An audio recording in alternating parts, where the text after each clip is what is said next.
तर प्रत्येक वेळेस डीपीची बडबड चालू असते, पण आज इकडे सूरजने डीपी दादाची बोलतीच बंद केली आहे. चला तर बघूया तिकडे सूरज काय बोललेला आहे. तर इकडे हे दोघे जण गार्डन एरियामध्ये बोलत बसलेले असतात. अभिजित सांगतो की गाव कशी हाक मारतात.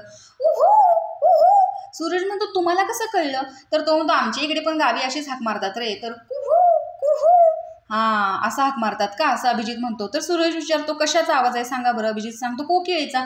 तर तो विचारतो तुमच्या इकडे सगळे पक्षी प्राणी आहेत का. तो म्हणतो हा सगळे आहेत. चित्तार, वल्ला, पारवा आणि ती लाल पिवळी निळी अशी कलर बदलणारी चिमणी, त्यानंतर पोपट. लाल पोपट आहे आमच्या इकडे, अख्खा लाल पोपट.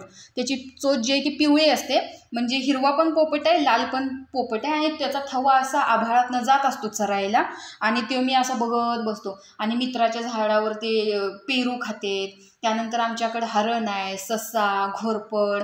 गाव बारका आहे त्याच्यामुळे वाघ नाही आहे. तर अभिजित हे सगळं मन लावून ऐकत असतो.